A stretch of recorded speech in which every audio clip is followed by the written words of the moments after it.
Bonjour à tous, je suis ravi d'être parmi vous pour ce congrès IVET. Je voulais remercier tout d'abord en préambule le laboratoire ILS qui suit le germe depuis des années et qui nous suit dans notre démarche. Merci à eux. Donc je vais vous présenter ce matin le nouveau parcours client ou comment le digital va révolutionner la pratique canine. Je précise que je n'ai aucun conflit d'intérêt dans cette présentation. Alors, ce nouveau parcours client ou parcours client 3.0, j'ai souhaité faire ça schématiquement en 3 étapes. La première étape, c'est la prise de contact de ce client et la prise de rendez-vous, avec le schéma classique traditionnel que vous connaissez, un animal qui présente des signes qui inquiètent le propriétaire. Cette inquiétude motive une prise de contact téléphonique chez son vétérinaire traitant. Éventuellement, il y a une deuxième porte d'entrée, c'est les informations que le vétérinaire va transmettre directement par téléphone, par courrier ou par SMS, indiquant qu'il y a un élément de prévention type vaccin ou bilan biochimique à effectuer. C'est ce qui va motiver effectivement la prise de contact de ce client. Donc ça, c'est le schéma ancien. Évidemment, on en a parlé déjà ce matin. Avec l'arrivée du digital et l'ensemble de tous ces IoT, entendez tous les objets connectés qui existent sur le marché, eh bien, il y a fort à parier pour que ces appareils doués d'intelligence artificielle soient susceptibles de provoquer des alertes directement auprès de ce client. Alors, ces appareils, on en a déjà parlé ce matin, il y a des trackers d'activité, de déplacement, de temps de sommeil, la prise alimentaire, la prise de boissons, des courbes de poids, des courbes de température, les fréquences de miction, les défécations, l'analyse des urines. Il y a des appareils aujourd'hui qui permettent d'avoir des analyses d'urine directement chez le propriétaire. Et puis les trackers d'aboiement, de grattage, bref, on en a déjà parlé. Tout ça, ce sont des appareils qui vont être susceptibles, grâce à leurs algorithmes intelligents, de transmettre en fait une alerte à ses propriétaires. Donc le propriétaire alerté et motivé va vouloir contacter un professionnel. Et le propriétaire de demain, si ce n'est pas déjà le cas, eh bien, il va privilégier la voie du net, avec une recherche donc, sur le net, par le biais de sites internet, par les réseaux sociaux. Et comme dans toutes les activités de service de métier, de métier de service, il est pratiquement certain que vont arriver sur le marché des comparateurs d'activités qui donneront une qualité à la fois niveau de qualité et niveau de prix des prestations vétérinaires. Donc, on voit là toute l'importance de surveiller son e-réputation qui est si chère aux gens qui sont sur les nouvelles technologies.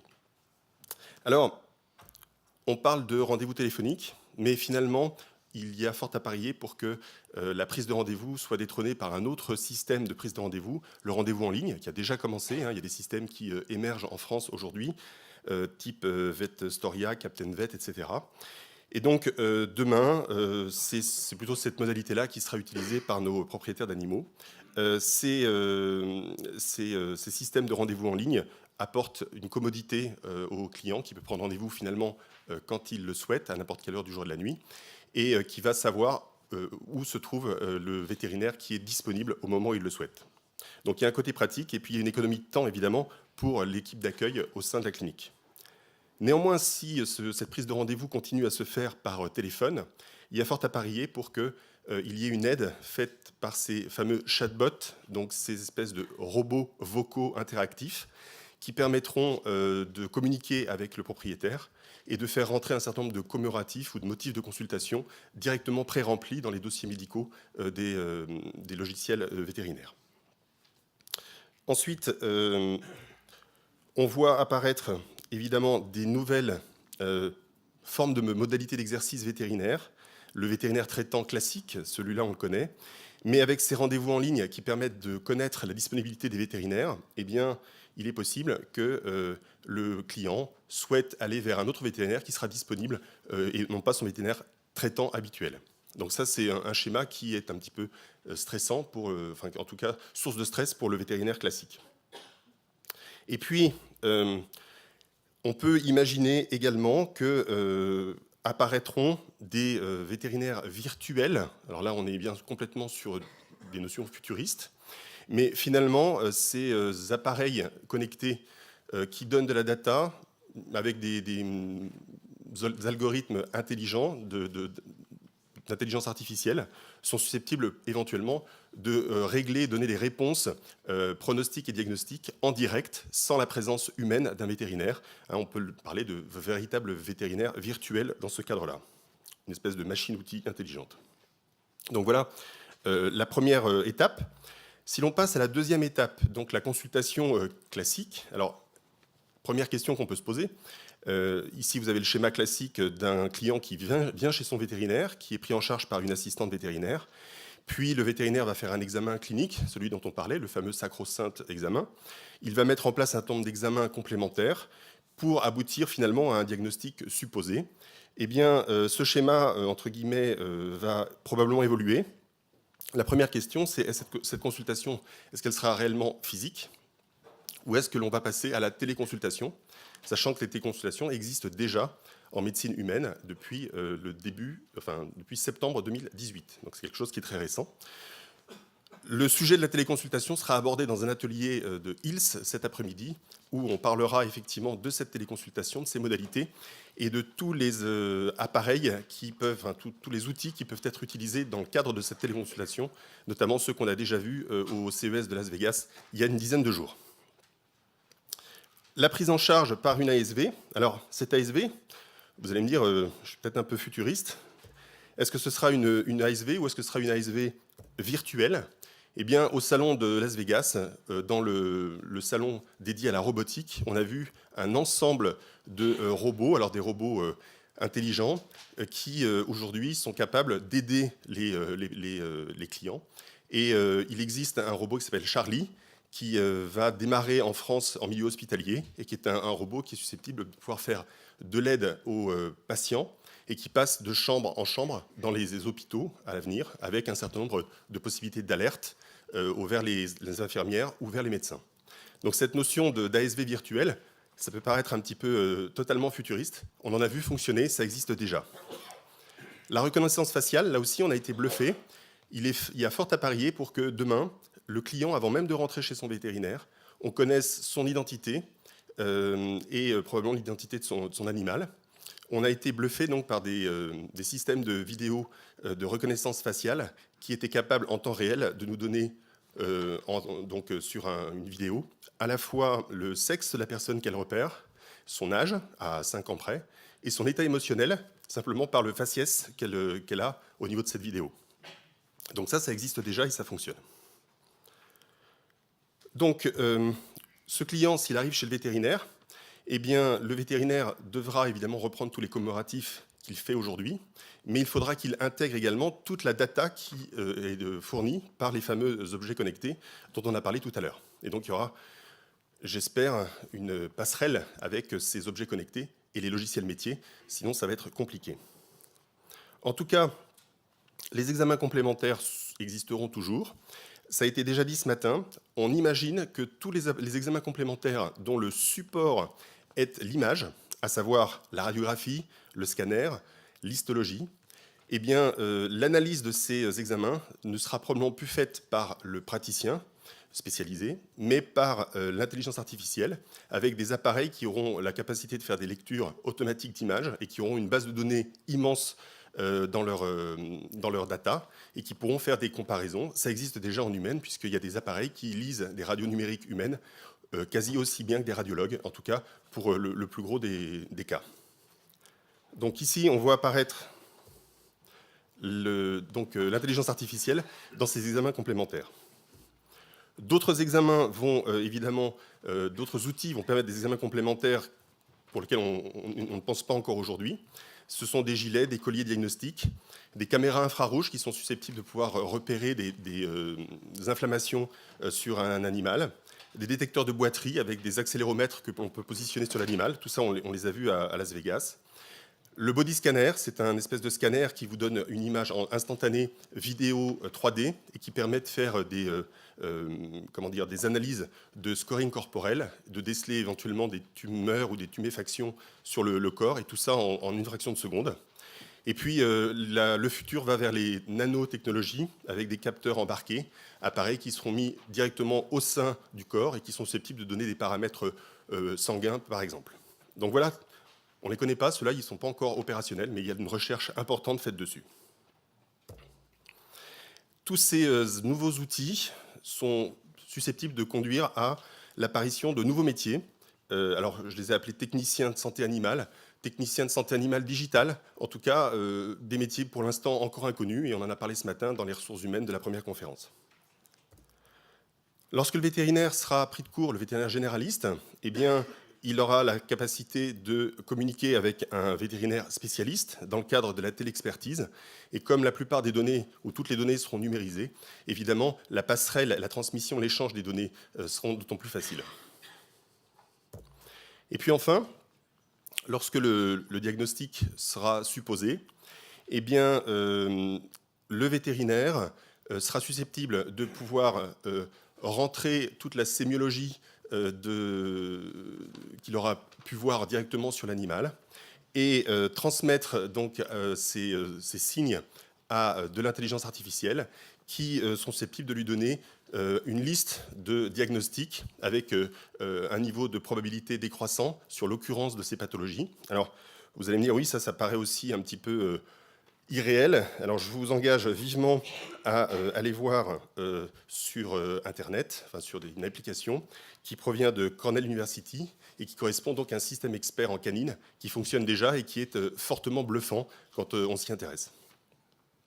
Il est aussi possible, pour ne pas dire probable, que dès lors que les clients auront connaissance de l'existence de ces systèmes experts extrêmement performants, qu'ils challengent le vétérinaire, considérant que, comme toute personne humaine, il est faillible. Et donc, ils seront demandeurs de confirmer finalement le diagnostic supposé par le praticien par rapport à ces systèmes experts fortement performants. Troisième étape, donc le traitement et le suivi de nos patients. Donc là, vous avez un schéma classique, un diagnostic est confirmé, le vétérinaire va effectuer un traitement médical, un traitement chirurgical ou une hospitalisation, avec du monitoring, puis un suivi médico-chirurgical. En fait, l'intelligence artificielle qui aura la capacité d'intégrer d'une part les données CRM du client, l'attachement à son animal, ses moyens financiers par exemple, plus le diagnostic confirmé, sont susceptibles d'apporter finalement des traitements, des plans de traitement smart, traitements intelligents, qui seront évidemment vus et analysés avec le vétérinaire, mais on peut imaginer que des plans de traitement, entre guillemets, automatiques pourront être transmis par l'intelligence artificielle. En ce qui concerne l'hospitalisation et la chirurgie, des nouveaux outils de monitoring sont en train d'émerger. Ils vont révolutionner la surveillance et rendre de plus en plus sécures à la fois les chirurgies, également l'hospitalisation. Ça, on les a vus fonctionner déjà. Je laisserai à mes collègues spécialisés en chirurgie le plaisir de vous parler des lunettes de réalité augmentée qui permettent d'avoir, en même temps qu'on opère, sur des lunettes, en même temps qu'on fait la chirurgie, des images de planches d'anatomie qui permettent d'aider le praticien dans sa démarche chirurgicale. Des automates de chirurgie qui, aujourd'hui, sont capables d'opérer, notamment en neurochirurgie humaine, finalement avec une précision plus importante que la main humaine. Aujourd'hui, ça existe déjà, et tout ça, ça va venir. Enfin, pour le suivi médico-chirurgical, eh bien, l'animal repartira chez lui.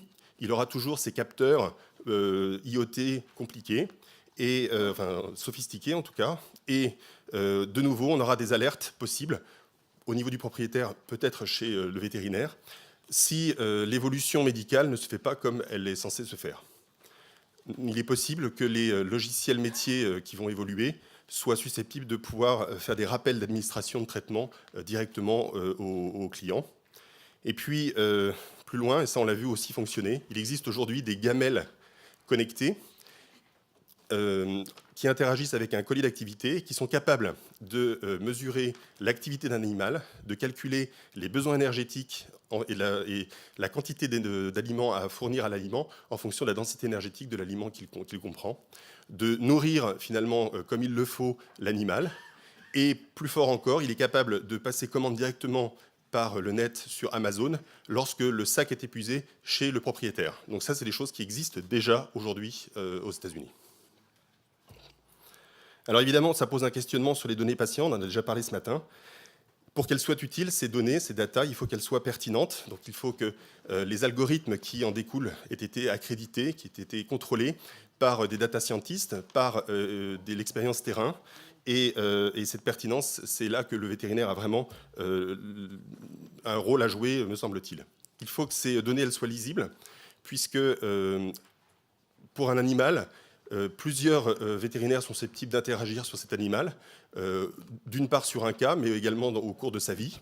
Et donc ces données, elles doivent être lisibles par tous, d'où cette notion de standardisation, d'harmonisation des données. Et à l'instar du dossier médical partagé qui vient d'être créé en humaine, il va falloir créer le dossier médical vétérinaire partagé pour qu'on puisse mettre toutes ces données en musique.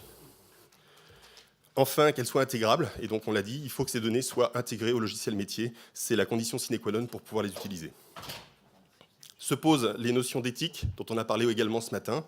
Qui sera la propriété de ces données?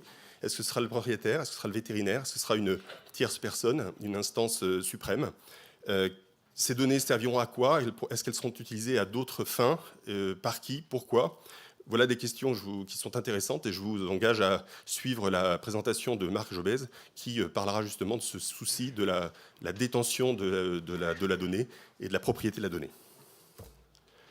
Pour finir, les menaces qui ont été exprimées ce matin, quand on reprend le schéma simplement de prise de contact, une minute.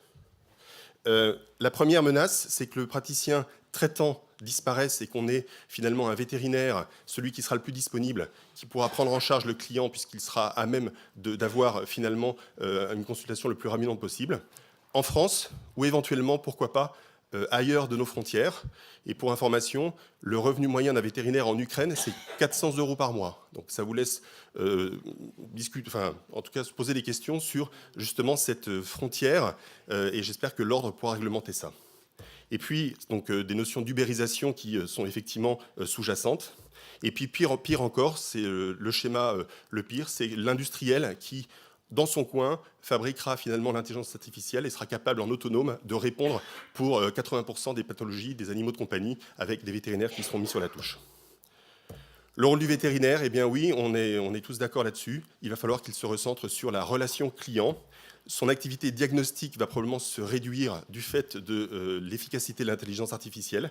Pour les traitements et la chirurgie, pour l'instant, c'est un peu expectative. Le vétérinaire, il aura surtout une mission d'être au cœur de la relation client grâce à son empathie, la connaissance qu'il a, la qualité de conseil et ses qualités de charisme et de communicant. Les freins, vous avez compris, c'est évidemment la peur du changement. Et tout ça, ça va dépendre de sa capacité de s'adapter dans cet écosystème qui est extrêmement changeant et qui révolutionne l'activité. Et puis le coût, ces appareils sont aujourd'hui coûteux. Demain, lorsqu'ils sont généralisés, ils vont probablement être accessibles à des coûts bien plus faibles. Et donc, on pourra les utiliser assez facilement. Voilà, ça a été un challenge de faire ça en 15 minutes. Mais j'espère que je vous ai donné une idée un peu précise de la manière dont on voit de manière consensuelle cette consultation vétérinaire canine au niveau de notre groupe. Merci.